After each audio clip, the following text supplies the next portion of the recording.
Security Weekly is brought to you by the SANS Institute, the most trusted source for computer security training, certification, and research.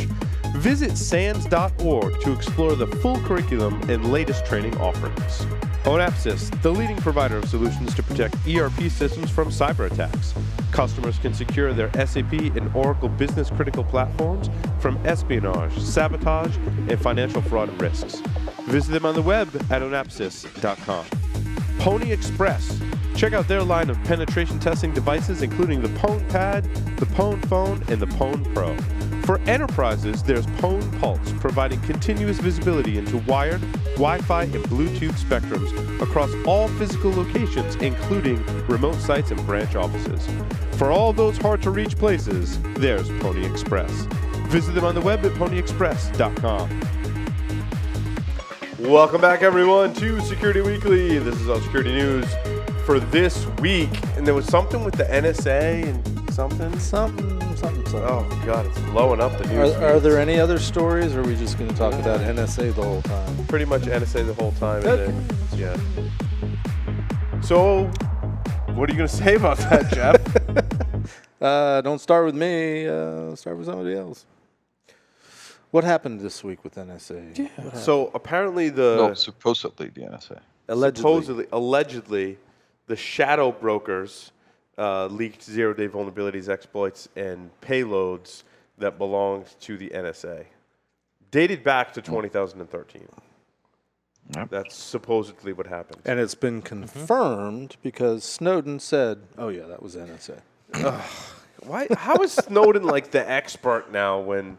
Now stuff happening in security that has anything to do with the NSA. Snowden's the expert, authoritative. Oh yeah, and he was technical support, which is the funny and, side. And ironically, he was a contractor for NSA. Wow. Now I will argue he's been having a lot of time sort of alone by himself in Russia to do a lot of research. I wonder if in Russia. Oh, that's right. That's right. There's a lot of the Russians theory that I heard around. is that Russia are the ones that flipped him in the first place. So maybe he's there with his friends. That might be plausible. His Otherwise, why friends. is he in Russia?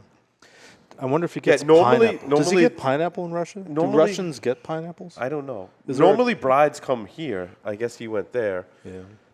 Wait, so he's a Russian bride? He's an American bride. I guess. Wow. Wow. I never thought about that one.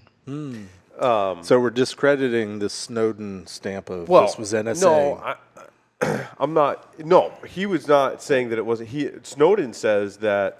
What did he say? Have you ever had Snowden on the show? No.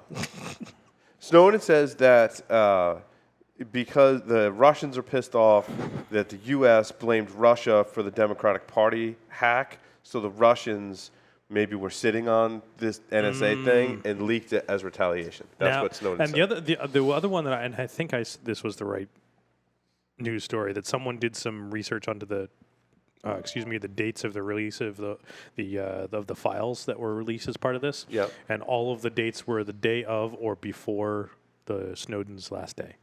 Interesting. So maybe Snowden leaked this to the Russians. So Snowden was the leak. That's how we could confirm that. Yes, it was. That was one of the and so Snowden's been in articles cahoots that I saw was. So that proves Snowden's in cahoots with the Russians from day one. It proves it. Or it could have been Without after a the doubt. fact, or it could have been after the fact. He just was sitting there and sitting on them because they haven't released everything that he grabbed allegedly. Right. Interesting. Just tinfoil hat brigade. This is the tinfoil hat brigade. Does NSA listen to this show? Yes. Why wouldn't they? Why wouldn't they? I don't know. Because they know everything. They're the best hackers in the world. We're pretty funny and entertaining. I don't see why they. Yeah, why wouldn't I they? like to think we are good looking too. I mean, Some of us all lay the fifth. Certainly Jeff. I mean, so Carlos, tell us about what was in the hack. Well, it was a nice dump of scripts. I had a nice dump exploits and yesterday. firmwares. And when we're talking about scripts, this is how you set up this. This is how you use this other tool. These are the steps that you should take. You should be careful that they're not using syslog. You should be careful that they're not sending data via SNMP because you may get catch. It is just kind of like, this is how you would use the tools in this toolkit. Then you have a collection of different backdoor firmwares that you can use, specifically mostly on the PICs. Actually surprised. It seems that a lot of people still love their PICs and are running them. Then you had a collection of Python and binary exploits. The most popular one so far out there has been the one against Cisco ASA. It works if you modify an if-else clause, you can actually get it to execute against the latest version of the Cisco ASA. The only difference is that since it is not tuned for the latest version, for version 9, it will actually crash version 9, but it works very well against version 8. It uses SNMP to do the attack. There's another one. But you have to know the community string, which I can tell you what it is. It's public, Public? or Yes. private. Or private? There's another. And Carlos, to in that, fact, to there are that, to two that, I love SNMP the ones. I love the names of these things. The one that you speak of is called Extra Bacon. We were talking about getting a shadow broker naming app. So your shadow broker name is Extra Bacon. Gotham Knight. Gotham Knight. Yeah, Someone needs to write that. Yeah, that's Extra Bacon. There's another one. I forgot the name. It's Banana something. That one is also SNMP. The only difference is for you to be able to get that one to exploit. One, your firewall must be set up to trust that host for SNMP traffic, and you need to know the community name. You can still run it. So far, we've gotten to it to crash the ASA.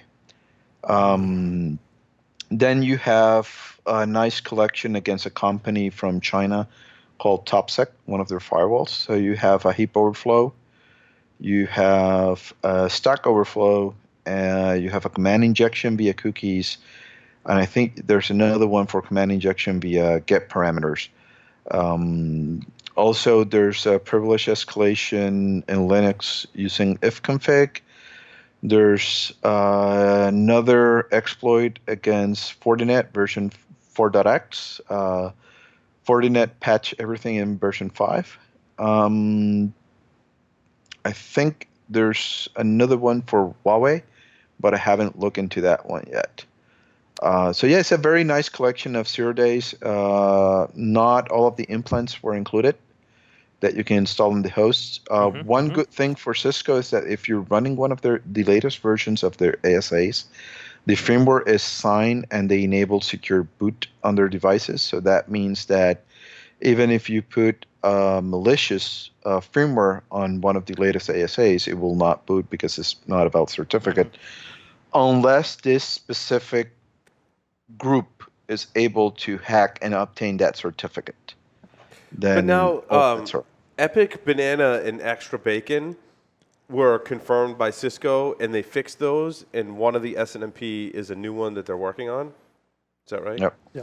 So Yep, and so looking at this too, Carlos, the pair that I love together is that I read one of the write-ups on Extra Bacon, and it was basically that you can now get into an ASA via Telnet or SSH without having valid credentials, and you can get in and now you're there, but you still need the enable password to potentially make any changes, which would mean you wouldn't necessarily need to backdoor the firmware. You could just change the firewall settings if you had the enable password.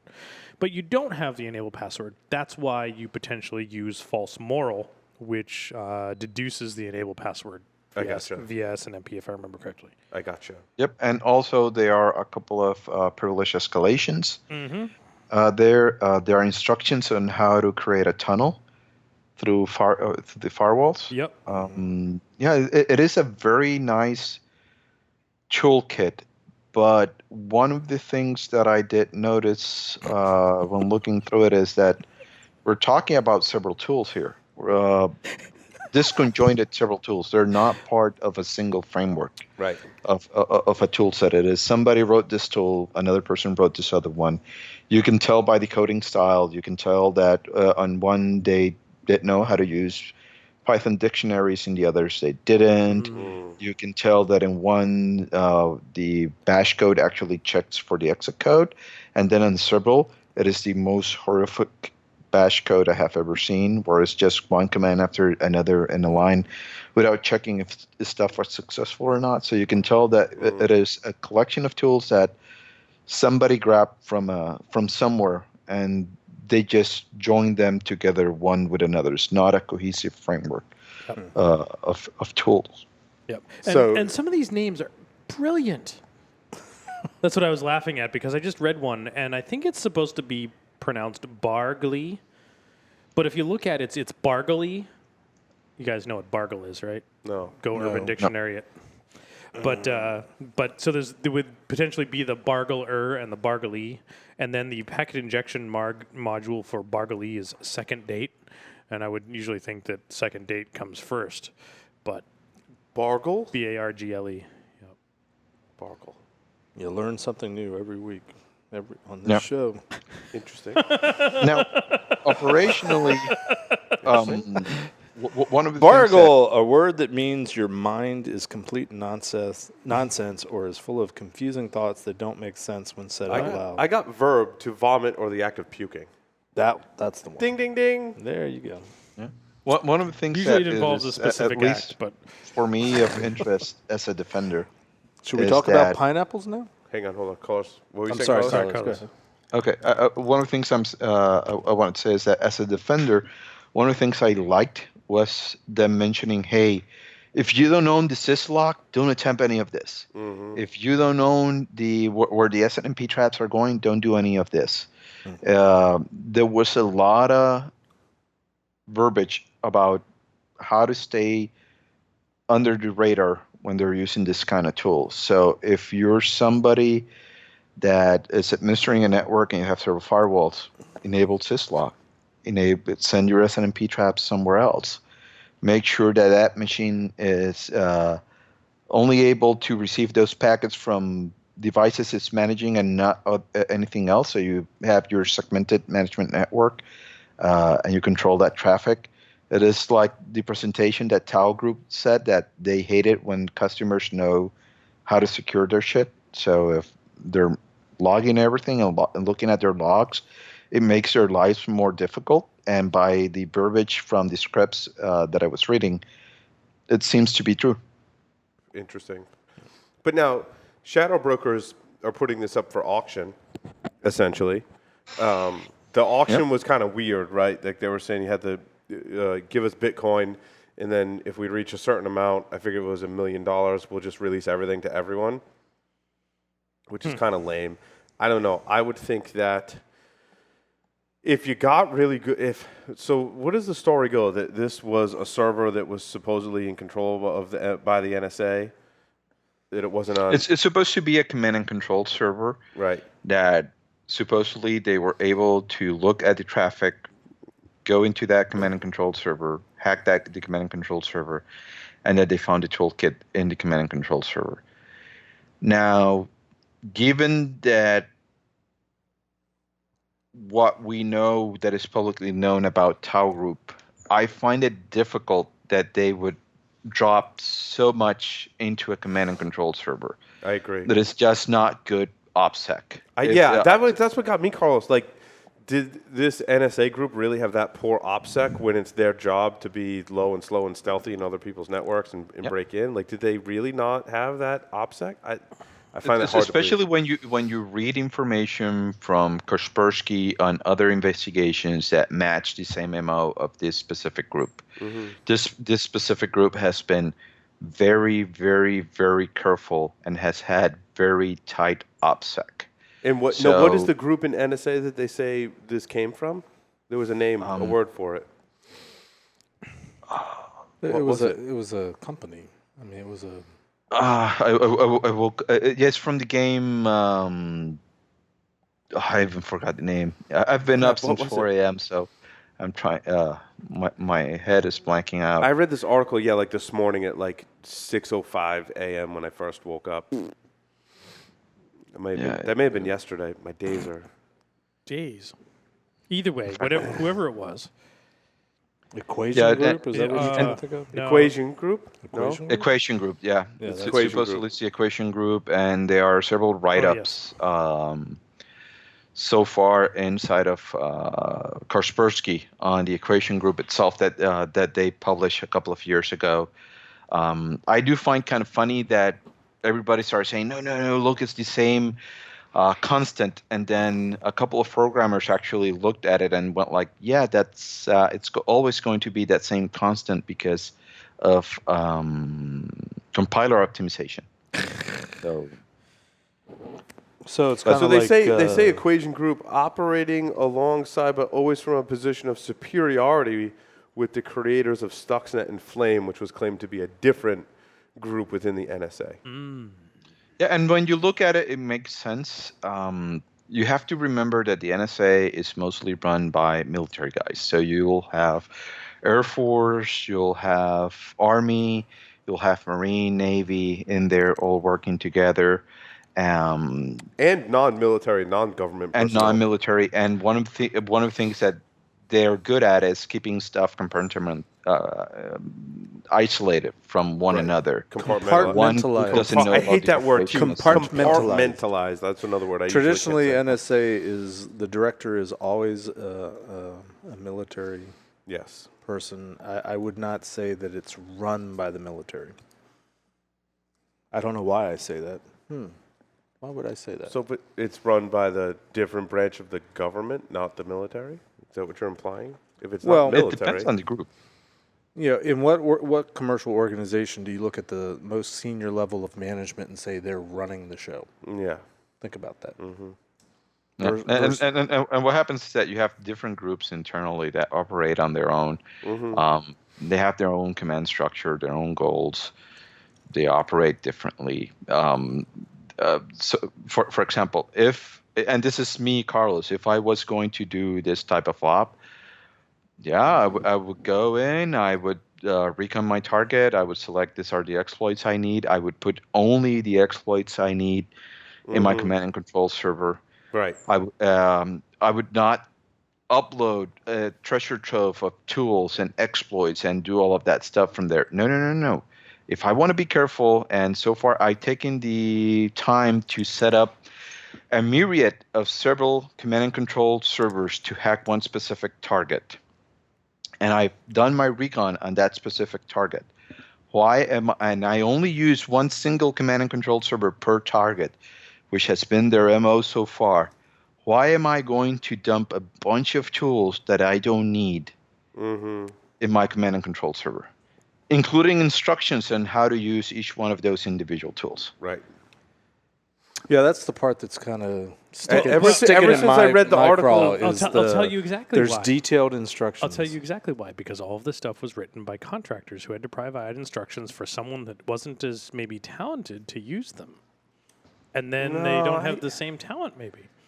But the people at the NSA that do the nation state hacking, I mean, they wear capes, dude. Like, they do. They're not. But I mean, unless there's other groups like Carlos is saying that, like, they might contract some of that out. But, I mean, what we're talking about is, like, file sharing. Like, why would you file share on a public server on the internet the exploits and instructions on how we're hacking into nation states? That makes absolutely zero sense. Mistakes were made.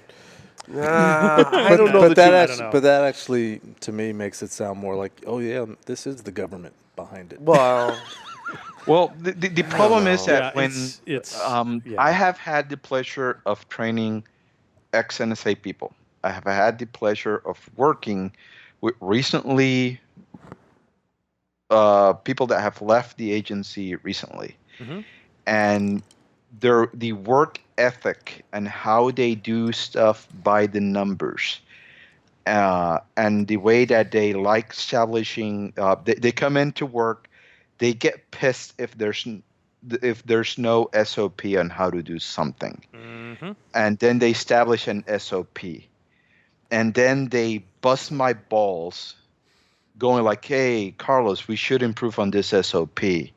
Well, hey, Carlos, I think we can improve on this and we can make it better. And knowing how they like their SOPs and always tuning them and making sure that there are tests and there are controls and there are checks and balances, I find it so difficult that such a gigantic mistake was done. given the caliber of people that I have. And I will also maybe potentially counter that to Carlos with there are all sorts of levels of folks within any organization, and some of those are more well versed than others, and that of all various levels of skill set. And some of those various levels of skill set don't understand all of the consequences of their action, SOP or otherwise. It's true, but at least for people that would come from a place like Taylor Access Group, at least I would hope to see Agreed. Something better there, specifically when once they. Yeah, I'm not supposed to talk about that. The fun part is we'll never know the true story. We will never know the true story. This is the fun part of it. When you think about it, it makes sense. For Let's say years. that the NSA comes somebody stole this. Okay, dude. They'll never. If you say that somebody stole it, then you're admitting that you hacked Italians, Chinese, Iran. Russian, British, French. There were even a couple of targets in the U.S. that have had similar malware.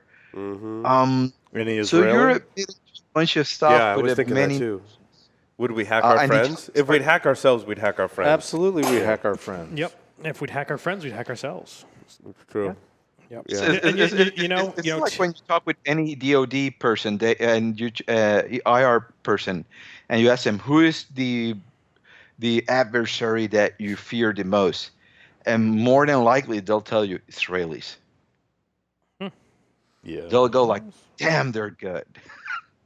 And it's just the Israeli government. No, anything that comes from Israel, damn, those hackers are good. Are they from the Israeli government? I don't know. I don't do attribution, but boy, do they have good tech. Some people. All I know, same thing with this one. 10 years from now, when we're still doing this podcast, we're going to look back and go, hey, you remember 10 years ago when that whole NSA thing happened? Yeah, we still don't know what the hell's going on. Yeah. And the way I see it is, it has all of the inklings, as they say, of a psyop. Ooh. If I were Russian and I want to throw egg at the Americans, Yes. why not put this out there? Yes. And I agree. show it. Like, hey, because, come on, Bitcoin, $1 million in Bitcoin. That's total theater. $43 million. That's theater. That's what I call that. It's theater. No government is going to pay that.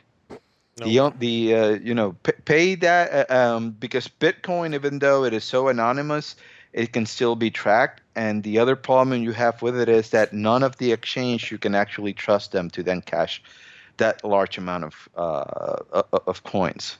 Yep, it could just sit somewhere forever. Yeah, Yep. It's just not feasible to ask for that amount. And also, I wouldn't be surprised that somebody got pissed about the DNC stuff. U.S. hit them, and the Russians came back like, okay, we're heading back. And when it comes to PSYOPs, nobody's better than the Russians. We suck at it. Interesting. I would say that the only from the public known PSYOPs that we have played, I think the only good one that was a real charm was when we accidentally released Stuxnet on the internet. Oh no, wait, that wasn't on purpose. Well, was it? What I love about never knowing the truth is that we can make shit up all day long. There was the Normandy invasion. There was the shooting down of Yamamoto. I mean, we don't totally suck at PSYOPs. True. Well, True. Yamamoto wasn't PSYOPs. It was good intercept. We intercepted the comms, and we knew he was moving from point A to point B. And but the trick was, how do you find him without tipping your hand that you have intercepted? And what was the Japanese crypto? It was Purple, I think they called it. I think so. Yeah, we were reading Purple before we were reading Enigma. So I'm reading Cryptonomicon, and when they broke Enigma, or as the story goes, when they broke Enigma, it was how do we continue to read Enigma messages Right. and win the war without having them know that we broke Enigma? Yep. Exactly. Yeah. You have And to that's remember, very tricky. Churchill had Yeah. information ahead of time about the bombing in a town in the UK, and he actually had to stay quiet, and that was one of the things that haunted him for the rest of his life, was that they didn't take action so they wouldn't tip their hand that they have been intercepting German communications. Germans bombed that town and killed a lot of people, and he was hunted for the rest of his life because of it. Yep. Well, and that gets into, I'm not trying to take a side, but I don't often hear this in the conversation about NSA and Intel and classified information. Not to get political, but it touches on the whole Clinton email server and all that kind of stuff. What makes information classified more often than not, most often, usually 100% of the time, is not the actual information itself. It's how we got the information. Yes. Which is That's called a good methods and sources. Mm-hmm. The fact that we knew that Yamamoto was on a particular plane in World War II and we could shoot him down. Yep. Allegedly full gold. How we had that information is what makes it classified. So the whole notion of, the Clinton email server, and there was information there that was clearly classified. She should have known better. Well, what makes the information classified more often than not is how we got the information, the methods and the sources. But who's to say she didn't have itself. information about how we got well, do you not provide that information up chain to protect I it, used to have TSSI clearance, and I would read these, super classified reports that had all sorts of compartmented, caveats to it. And I'd read the information and there's nothing really particular stunning about this information, but it was how we got the information. Yeah. Gotcha. That's what has to be protected. Yep. So, feed that into this leak and where this trove of these ODAs have come from, where it came from, why it's been released. We're not going to know the answer, but there's an equally valid argument that you could go down that says that this is misinformation, this is deflection. What's happening in the world that we should be paying attention to that we're not because this is happening, which gets into the PSYOPs, I guess, a little bit. I want to digress on the PSYOPs thing real quick. Sure. Arguably, in my mind, one of the best PSYOPs operations that I've ever heard of, and I don't know how true the story is, but it was relayed to me by a number of folks. The best PSYOPs operation that I'm aware of is 2 words: Star Wars, and not the movie. Right. Yeah, when we got the Russians to spend a lot of money. Yeah, spend all of their money trying to defeat Star Wars when, in fact, the program never really existed. Yeah. And also there's the one I was mentioning before, Guatemala. Hey, a lot of they got a democratic government, their president, and he wanted better rights to the people that were in the plantations run by U.S. companies, and he decided that he was going to kick the U.S. companies out. U.S. government decided that was not good for them, and we decided, nope, we want to remove him. And the CIA created a fake invasion and created everything via fake radio stations and simulated artillery, simulated airplanes and everything, and got the people to actually overthrow their own president. And the country has never been the same after that. That's why we call them banana nations, and it was because a lot of the term comes from that type of CIA operations where a lot of the companies actually own banana plantations there in the island, not in the island, in the country, in Guatemala. So along the lines of what we're talking about, Iran has had a series of fires at 2 different petrochemical plants and an oil and gas production company all in the same month, July 6th, July 8th, and July 29th. It was originally thought to be human error, but now they're claiming to have evidence that it was, in fact, a cyber attack. Cyber attack. Cyber attack. Drink. I whispered it like that. Does that mean No, you're gonna take it that means you have to sip instead of gulp. Yeah, my biggest worry with all of this cyber stuff is that when you use this kind of tooling, you have to remember you're giving your opponent a copy Yes. It's a of good that point. tool.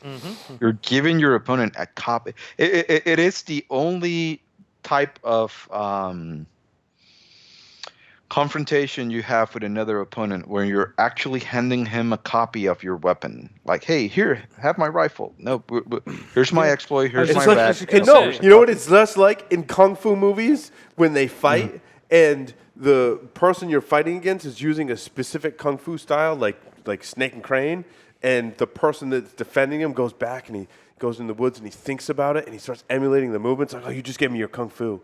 That happens a lot in kung fu movies. I watched a lot of kung fu movies. That's like one of the things that happens in kung fu movies. Yep. It reminds me of... And this, Carlos, the metaphor that you got up was the first one that came into my mind about it's like taking any munition into battle. As soon as you take it into battle and it gets left behind or it gets stolen or it gets recovered by the enemy, you've just given them your technology. And same thing like this. If you're using it that way, you're using it as a munition, and you're just now leaving. Yeah, but the kung fu movie is way more entertaining I agree. because there will be literally like students that will go fight the master like several times until they get it right, and they get their ass kicked like every time until they finally like, oh yeah, he used that Just on me. look at this from Equation Group. If you look at other write-ups from Kaspersky that are supposedly associated to this same group, they had ways of writing persistence to the firmware of OWC drives, to Maxtor, Western Digital,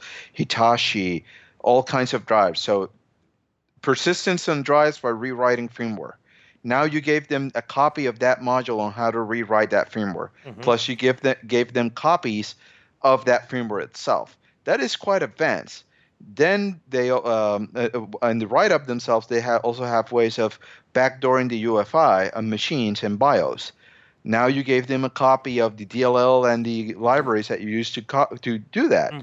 Oh, also they created hidden partitions, encrypted hidden partitions. Now you gave them a copy on how to do encrypted hidden partitions.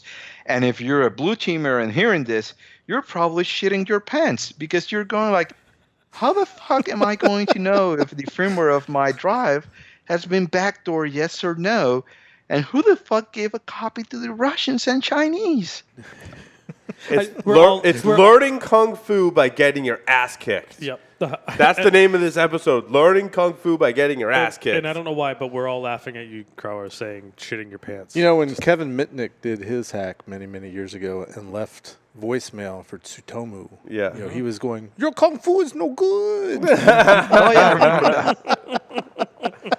FBI donuts. Not that I had access to that. There was back in another the really day. horrible movie about that whole like Let's not go sensationalizing. there. I shouldn't have brought it up. What I was going to say. Moving along. I love you, bro. Don't. He and I chat from time to time, so. Oh no! I wasn't. I love Kevin. I think Kevin's awesome. But it was interesting watching this movie that I had never seen before that depicted the whole thing, and I was just kind of like really rolling my eyes the whole time because it wasn't Poorly really anything. sensationalized. Yeah, wasn't really anything Yeah. close to the truth. But on your kung fu analogy. yeah, let's go back to that. So let's go back to that.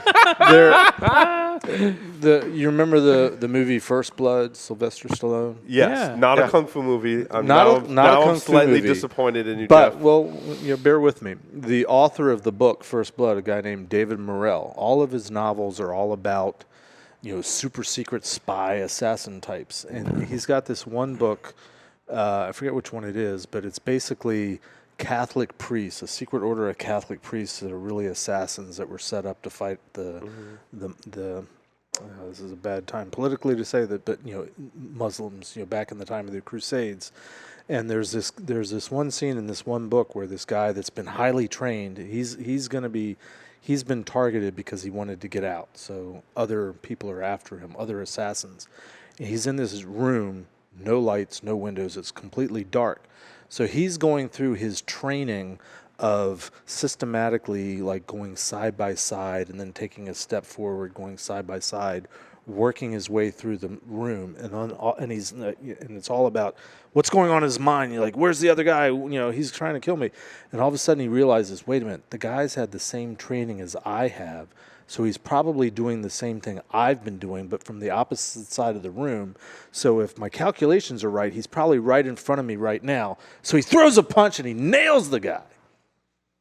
Kung Fu. So Gordon Liu in the 36 Chamber Shaolin, which is one of the greatest kung fu movies ever, right? In order to eat, it's called the Fraternity of the They've got Stone. this like little moat, and there's one log in the middle of it, right? And all the monks are skipping over the log and going into the room all nice and dry. Gordon Liu's the new student because he's learning kung fu to what? Take revenge, because that's why everyone learns kung fu in kung fu movies. And he falls in, and he's going to wring out all of his clothes, and he doesn't get to eat. But then the monk comes up and shows him the dish.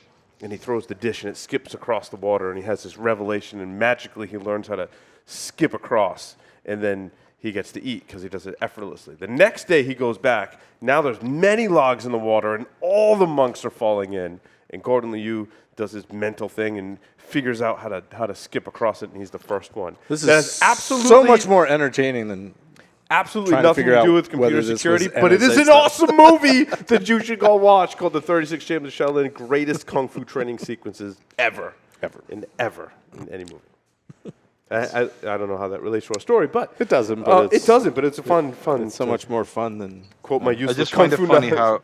how other than our good friend Ed here, all of us are playing like, oh no, the NSA would have done it this way. They would have done it the other way. And it reminded me having a discussion with somebody else about keyboard commandos, talking about tactical stuff. And I was talking with somebody, have you ever been in a shootout? No, but I've read this, read that, and read this other book and saw this movie, and go like, then you're a keyboard commando. Yep.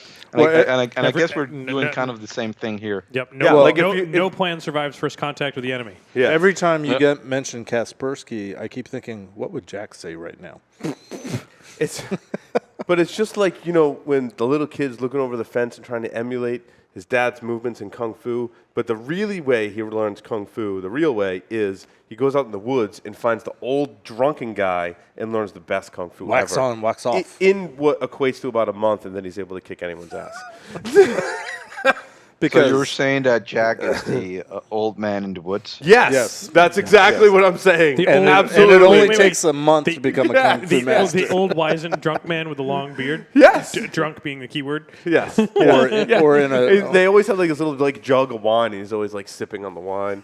Yep. Yeah. Sitting there sleeping while he's training, and then drunken style. The trainee always tries to like cheat the training, and even though the drunken guy's sleeping, he knows that you're cheating, and like kicks the thing, and you fall flat on your face. So when Luke style. Luke was off getting Jedi training from Yoda, yes, very much. Was Yoda drunk at the time? Probably. Because he was out in the woods. Yeah. Well, that's emulating every kung fu movie ever made. And that would explain his speech. He was drunk the whole time. One would also argue the same thing. One would also argue the same thing from Jar Jar, that he practiced drunken style. Seriously, he did? Did you see? Yeah. Yeah, he was absolutely. The theory is that he's one of the best Sith ever created. So we don't know whether NSA did this or not, but we do know that Yoda and Jar Jar were both drunks. And kung fu masters. The only way I say it is whoever did this, they're good. They have money, they have resources, and they have smart people writing those tools. Yep. So speaking of, and I want to get Carlos in on this because he's already on a roll. Speaking of having money and good people and writing good tools, Carlos, did you see that PowerShell just went open source and they're bringing it to Linux and OS 10? Yes. In fact, I've been running it for over a week. It's kind of scary. Like when I saw this, I actually had to go and check the date to make sure that it wasn't April Fool's. Yes. In fact, what I find funny is that I actually bought my first Windows laptop ever. I've never bought a Windows laptop for myself. Either work gave me one or I bought one and put Linux on it. And for the first time, I actually bought a laptop specifically for Windows because I'm doing my class. I was getting tired of always running a VM. It's painful. And I bought it, and 2-3 days later, Microsoft contacts. He rebooted it. He made it. Oh, it's been a nightmare. They were conspiring against you. Like, you know what? Carlos is going to buy a Windows laptop. Wait, was it Windows 7 or 10? Hold off on the announcement until yeah. And XPS 13 has been pure hell with the drivers. And Welcome to Windows, Carlos. Come on. Microsoft pings the MVPs and says, "Okay, you guys are under NDA. We're going to announce this in a couple of days. Look at this." Nice. And they gave us access to it. I was kind of like, "Oh shit, this is so cool," because the thing is that first it is open sourcing PowerShell. The core of PowerShell, same code you run in Windows, is now open source. It's not that it's a copy specifically for Linux. No. It is the core of PowerShell is open source. Is it documented as well as the ODAs you got from the NSA cache? It is documented better. At least the source code and everything. In fact, I'm learning a couple of things like, oh, this is why it behaves this way. So I've been reading the source code. So Microsoft released .NET Core, I believe last year, or at the beginning of this year, they released .NET Core. .NET Core actually allows you to run ASP.NET. It's kind of like a subset of .NET that can run in Linux, OS 10. So it is something that they released quite a while ago. In fact, the performance of ASP.NET and .NET Core and Linux is a lot better even than, I think, Nginx. So they released that, and now Microsoft is moving very aggressively of reinventing themselves, and the PowerShell team has been one of those teams that have been the most engaged with the community, and specifically because of Jeffrey Snover. Jeffrey Snover has a specific vision on how he wants stuff to be managed. He comes from a VMS Unix background from when he was and he joined Microsoft, and that's why he's the man. and in fact he's keynoting at DerbyCon. Nice. Him and Lee Holmes that we had in the podcast. Yeah. And this is kind of like one of those steps that he had in what he called the Monad Manifesto, about having a shell that was easy to use, easy to discover stuff, and then it could also provide a scripting language, and then it could be used for the automation of maintaining an environment and doing configuration management of environment, which later on became DSC. Desired state configuration, and this is kind of like that final step. And people go like, "Oh, but why the fuck do I need PowerShell in Linux?" And well, like, have you dealt with? It is just another tool. I'm a Bash guy. I'm a Python guy, as you guys already know. I've done Linux a long time before I've done Windows. I even do more Linux and more code that probably I don't put publicly out there than PowerShell code. But I did wrote several tens of thousands of lines of code for Metasploit and Ruby and everything on Linux.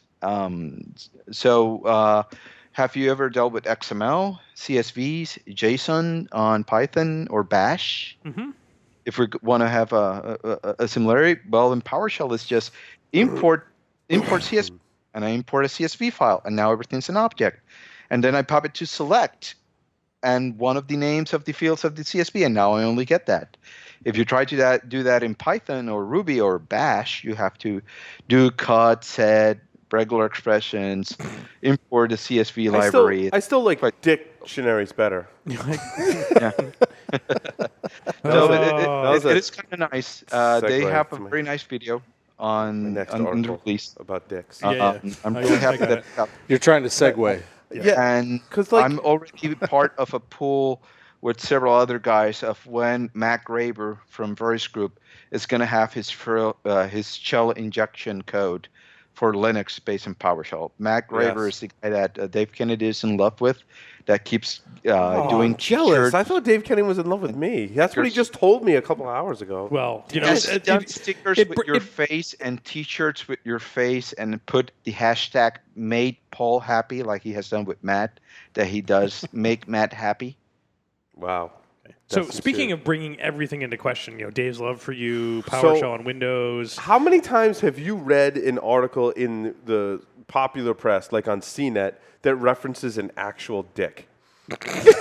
I'm serious. No, I'm serious. We've been doing this 11 years. You mean an actual dick, or like a guy named Dick? No, like an actual, both. Actual dick. So they've done dildos, but I've never saw one about. This is in reference to Hacker Jeopardy. And the article reads, this is the quote, but then the master of ceremonies told them that one of the categories would be dicks. The answers were tongue-in-cheek, like Dick Cheney and Charles Dickens. But then came a question about an actual dick. What was the question? I don't know what the question was. It was They would've- it was about the length of the a porn contestants- Would you hack star's it? The appendage. contestants had to give the size of Ron Oh, Jeremy's penis within half of an inch. Right. It's a tough question. Paul, what's your answer? I don't know. Paul, you have the Larry? real life poster in your room. I don't know. I don't know. That's a good question. I do not know. I've not often wondered. I will say 11 and a half inches. Really? Is that? Do you know that? What is the actual answer? Are you gonna Google search? I'm gonna Google it. Just don't image search. How long is Ron? Okay, Google. Your stick size. Because if you weren't at Hacker Jeopardy, you probably wouldn't know the answer to would this know the question. answer to that, probably. And did the team that Wow, all won Hacker Jeopardy get the answer All right? right, let's see. What do we got, Larry? I'm gonna go, there it is. I'm gonna go 10 and a half. I'm gonna go 10. I'm gonna go. No, I'm gonna go 10. 10. To distance myself from your answer. You got to at least get a half an inch That's away right. from his answer. Well, he said 11 and a half, right? And you said 10. And I said 10. And So I'll say 10 and 3/4. Okay. Let's see. He's proudest of his work in San Fernando Jones and the Temple of Poon Blah, blah, with blah, Tabitha blah. Stevens and Michael Lee, and most embarrassed by his numerous fat girl and old lady fetish films. He has had sex with, by his estimate, about 4,000 women. His erect penis is reportedly more than 9 inches long, which allows Ron Jeremy to fillet himself. Too much information. He has said that during on-camera sex, he would delay his climax by thinking about dead animals, his grandmother, Vietnam casualties, and other profoundly Okay, unsexy that's things. way too much information. Stop now. We were all Stop. wrong. So- we Really all went would down have the failed. gutter. I think But maybe the article has something going on there. This is Well, so from look- NNDB, by the way. And I've seen a lot of rhetoric and commentary about Hacker Jeopardy this year. In the subtitle, this is, DEF CON's one of the world's premier hacking conferences, yet few women attend. Complaints about sexist behavior offer a window into the culture its organizers downplay as harmless fun. And I just want to say that in defense of DEF CON and in the security community in general, the Hacker Jeopardy is harmless fun. I mean, I went to black hat parties where there were burlesque dancers, and there wasn't anything else going on that was vastly different from that at Hacker Jeopardy. It is an open event. It is open to everyone. You can go watch. You can participate. One of the organizer- largest vendor parties at Black Hat, and I won't say the vendor's name, has dancers, Vegas type dancers doing very very interesting. I mean, that things. doesn't make it right, but But it's why pick on Jeopardy? right. Why pick on Jeopardy? Why pick on Hacker Jeopardy? The organizer is a stand-up guy. I've had him on the show, G. McCarty. In like Jeff Moss. So really, when you read this article, you got to get to like the last few paragraphs, and really a couple things. Like GK says, I was on Hacker Jeopardy on the winning team, and it was a lot of fun. Right, and she's female. And by the way, I used to be Vinyl Vanna, and it was one of the most empowering things that I did. And Jeff Moss says it was consenting adults having fun, and if anyone is being ridiculed or diminished or demeaned, that would not be acceptable. Yeah. There was no complaints to G. Mark Hardy about this event in any way, shape, form, or fashion directly to him. It's part of our culture that we run an event, it's open to everyone, and here's the kinds of things that go on. It's not a heinous thing. Nope. What you were saying, Larry, that both the men and the women took off clothing. Yeah, so there was something that someone said during the audience, like, why are the women the one taking off the clothes? And the referee, this big, huge guy, in more ways than one in like height and width, decided, well, fine, if you're going to be like that, I'm taking off the clothes. So, but And he did. they took off their clothes every time someone got an answer wrong? Is that the or right? No, when they had No, double Jeopardy. Jeopardy. Correct. Yep. So he started taking off his clothes as well, including his pants. It's a fun event that's part of our culture. I'm not saying that if it's part of our culture, it makes it right, but it's a fun event that It's in Vegas in the first at the place. and at the very beginning, G. Mark said, this is going to be off color. right. It's known to be an off-color event. I think we have taken to an extreme the concept of being politically correct. Yeah, you hit the nail on the head, Carlos. Yep. Absolutely. I know that a tactical instructor I used to work for calls it the pussification of the U.S. Yay. And And to a degree, I have to agree with him. So far, anything, for example, Ellen DeGeneres puts a picture of her going on Bolt's back because he runs very fast, and everybody started going like, "That's racist." Well, her comment wasn't a racist comment. Nope. None of the context is a racist one. Why is it racist? And people made a big deal about it because we are trying to be politically correct to an extreme. And many times and I have to admit, yes, there's a lot of sexism in security conferences. Agreed. There are a lot of people that don't know their boundaries when they approach a lady. Agreed. I've seen that, and it is despicable, and a lot of people call it out. Because But think also, about there's our another industry. extreme at the other side that is people that just get offended by the simplest. Yep. Well, here's the thing, and what I find disconcerting to me and disappointing is that DEF CON was recognizing this issue that a lot of people are bringing up, so much so that Jeff Moss donated space in the vendor area to women in security and privacy, which raised $10,000 for its cause. TierraCon was the first year that it was run, which is a 2-day event during DEF CON, offering lessons from lockpicking to resume writing. And so I full disclosure, In Guardian sponsored TierraCon. We were there. There was complaints from folks that were saying that it was not an all-inclusive event. You had to be a woman to go. No, it's not true. And it was absolutely not true. And quite honestly, it was fucking awesome. Yeah. So there.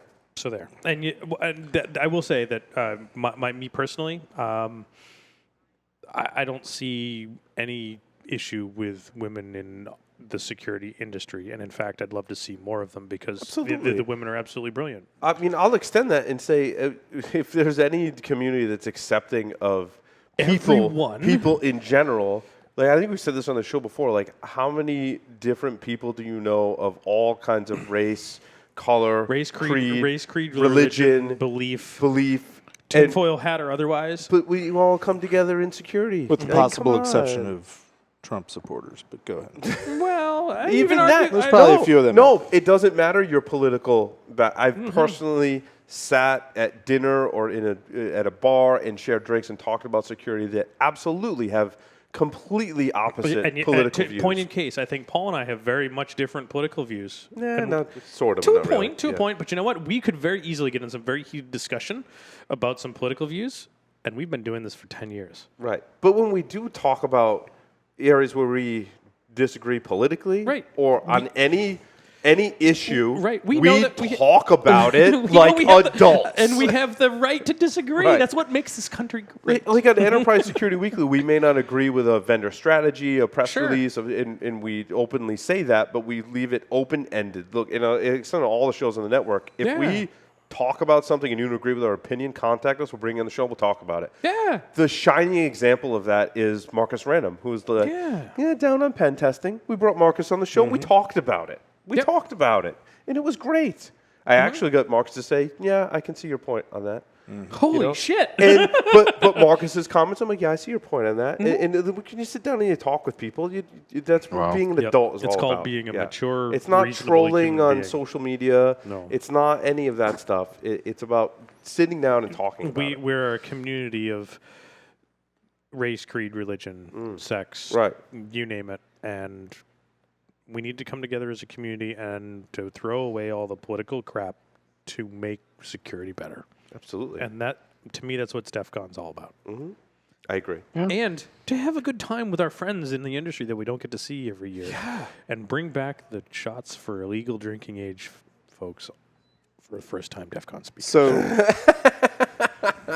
hey, that happens. The larger question, I'm like, why did this article even get written? And the larger question is really, the number of women that are in the community and the role of women in the community.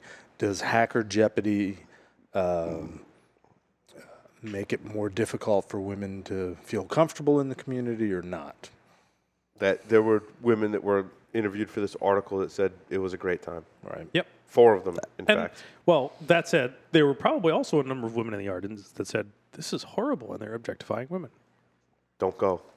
Well, they wouldn't know until they get there, and you know what? You can vote with your feet. Right. Leave. If you don't want to be part of that particular event, then and you know what? You have a right to be offended.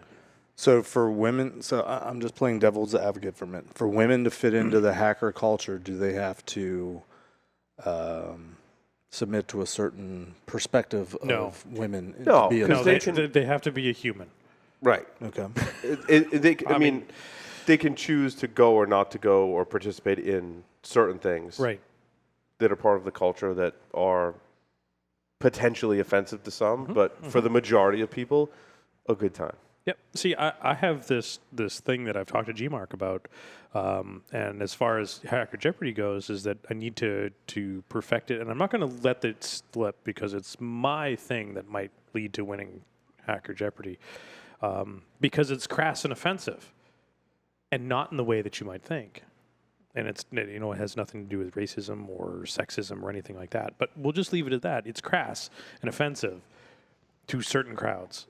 But it would be an absolute leg up in Hacker Jeopardy. And I've talked to Gmark about it, and his comment was, it is not illegal yet until it happens, and then we make a rule about it. Right. There you go. Okay. Any final stories that you guys wanted to hit? Let's see. I think we probably had another one. I think I just want to say Mr. Robot's a great show for a lot of reasons. I think now I'm seeing it kind of being a little overused and seeing articles like Mr. Robot can teach businesses about security. It's an entertaining, very technically accurate show. Yes, but I would agree there may be some things that they can learn. Now, I just feel like it's getting a little overdone in the media now. I will say that I am not up to date on my Mr. Robot. I'm several episodes in the most recent season behind. Season 2, you're in season 2. Yep, I'm in season 2, so I'm not completely up to date on some of the stuff that's going on, and I read some spoilers today, and I saw some stuff that like HP Enterprise had some commercials doing Mr. Robot, and it was it's getting a little too, and so it's kind of weird. So it's a little bit too commercialized already? It's already. Even in season 2, it is way too. Now we're at the point where commercialization has been out of control. And the folks that are involved with the show, it was brought to their attention, and their comment was, "I had no idea." Well, for those who are friends with Mark Rogers on Facebook, someone asked him, "Dude, you're the technical dude that wrote all of these technical scenes. What the actual fuck?" And he's like, "This is the first time hearing of it. Let me get back to you." Interesting. Yeah. So my one article is the PCI Council has been around for 10 years now. As long as we've been less time than we've been doing this podcast. That's right. And there was an article released earlier this week just asking, 10 years into it, has PCI made a difference? There's way less credit cards being stolen now. They're being stolen in different ways. Yeah, I will say, me personally, I'm going to weigh in real quick. I think it has helped in that it has set a minimum bar for expectations for merchants to meet. However, if they didn't have that minimum expectation, they would probably not be meeting that at all. It'd be much worse. It'd be much worse. I agree. It'd be much worse. Could the PCI Council do better? Yes. Yes. Have they done good? Yes. Yeah. So give an example of how they could do better. Those rules that they have, the whole PCI standard could be significantly more stringent. More specific. More specific. And I not would say vendor specific. faster iteration on several of the recommendations. I remember for a long time they were recommending web, then they went WPA, PSK. Yep. It took quite a long time. I think they can iterate in their recommendations a bit quicker, probably having reviews in shorter time frames of what is the actual threat model that they're engaging against and updating that ruling in a faster manner. And I think maybe being a little bit more transparent about why they're saying some of the things, for example, giving examples. And I'm not positive about the latest version of PCI. When we talked to Wireless Class, PCI version 2.1, if I recall, said that you should not use vendor defaults for security parameters. And talk about all of the places where the security parameters as vendor defaults can be an issue, like SSID. Your SSID with WPA2 pre-shared key is in fact a security parameter. Right. But most folks don't realize that. So my take on it is, and I can argue both sides. You know, the councils try to put out standards, but they try not to put stakes in the sand very often. They try to defer to industry recognized best practices. So, you know, that's part of the problem. They are founded by and you know, are very involved with car brands and with manufacturers of point of sale devices, swipe devices, and all that kind of stuff. So that, you know, they do bend to some of the industry pressure sometimes that I wish they wouldn't. But, you know, I was in the game in 2004 where there was credit card information everywhere. You know, so the thinking back then was you break in, you compromise an organization, you find the repository, the crown jewels where all the millions of cards are, you get in, you steal them, you get out. That's pretty much gone away. Yep. The new way of stealing credit cards is to look for where the credit cards are being transacted, the point of sale, the point of interaction. And that's where we have, over the last couple of years, all the point of sale breaches, the point of sale malware. I saw I'm on a mailing list with the FBI, and they put out a notice earlier in the week that there's been an uptick on point of sale breaches and hacks. You know, so the playing field has changed. The paradigm of how credit cards are stolen has changed. So, you know, The paradigm has shifted. It has shifted. Drink. You could say it's evolved, but, you know, you're not, you know, hackers aren't stealing tens of millions in a repository now. They're harvesting and finding ways to harvest. Are they behind in how to combat that? Perhaps. But and the way I see it is, initially they look at the problem, they look at what were detected techniques and procedures that hackers were using. They look at the threat model. This is what we're going to recommend. It worked. Attackers pivoted and they went like, okay, it's harder this way. What is an easier target? They moved. And that's why I'm saying that they probably should do reviews in a faster or more expedited manner about their recommendations, so they can at least, they will never be ahead because they need to, it is always a catch-up game of them adapting to the techniques of the other person, but at least you close that gap on it. And as Paul and Larry and you said, it is a lot better now than it was before. And the main reason it is a lot better, it is because we removed the low-hanging fruit and the target shifted. Now we have to work on playing that catch-up game, and probably having a faster cycle of review would probably be something helpful to start with. But isn't that the security industry at large? I mean, isn't... Sorry, you're trying to wrap things up. I am. You want to go home to your baby. Yeah, we're going to get to our pre-recorded interview with Alex Horan coming up next. Thanks, everyone, for watching and listening. Well, you're going to watch Alex, and then we're going to end the show. And we're going to drink. In real time, yeah. They'll be drinking, and I'm going to go home. All right. Thanks, everyone. Alex Horan coming up next. Woo.